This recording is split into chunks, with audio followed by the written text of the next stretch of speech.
A 1968 TV program covered disease epidemics and possible treatments. Because they may infect both humans and insects, fungus pose the greatest threat to medicine, according to epidemiologist Newman. He clarified that while fungi are able to withstand high temperatures, they will spread swiftly and become incurable if global warming occurs. When Sarah Hurley awakens in 2003, her father Joel and their family are there. In addition to helping her father with chores, Sarah slips into Joel's room to fix his broken watch, which she had planned to give him as a birthday gift. She discovers something odd has occurred in the streets while driving home. Sarah goes to see Mrs. Adler, her neighbor, who said she would assist her in baking cookies. While the cookies are baking, Sarah learns that Mrs. Adler's mother suffers from multiple seizures. After taking a DVD from Mrs. Adler, Sarah walks away to see Mrs. Adler's dog is staring at her quite intently. This narrative emphasizes the risks associated with fungi and the demand for a more sophisticated approach to medical science and treatment. Joel's repaired watches are a birthday present from Sarah, who arrives home at night and apologizes for forgetting to buy a birthday cake. Sarah believes her father doesn't have enough time for himself because he is too busy.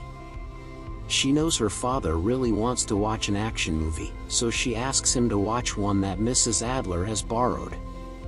Sarah awakens around 2 in the morning to the sound of helicopters overhead and the sight of an emergency broadcast on TV. Mercy, Mrs. Adler's pet dog, startles her by barking in front of her home.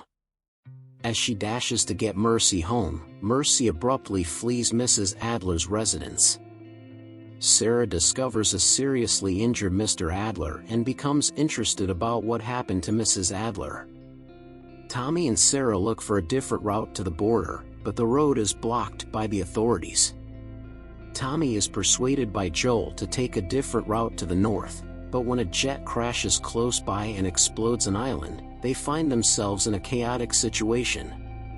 Joel and Sarah are separated by fire after a police cruiser sideswipes their vehicle.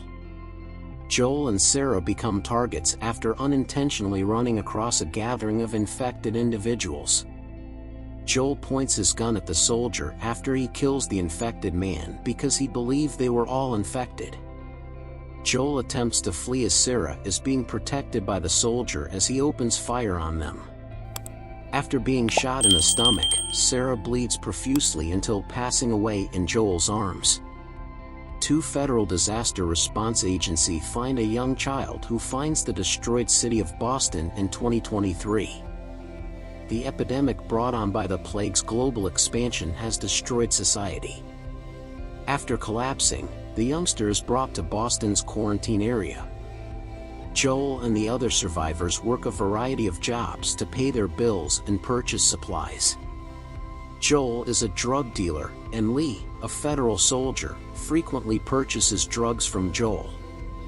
Robert and his goons are holding Tess captive because they sold a truck battery to someone else. Tess persuades Robert to conceal their encounter, and they manage to flee amid a skirmish between federal troops and the rebel militia known as the Fireflies. Ellie is imprisoned at the Fireflies' headquarters and is tired of being questioned every day. Joel visits with a radio communications officer to inquire about Tommy's whereabouts, as he hasn't been back in the quarantine area in months. Joel uses the radio to communicate with Tommy, and Joel makes plans to meet him when he gets home. Joel's lone surviving family is Tommy, who lost his daughter Sarah 2 decades ago.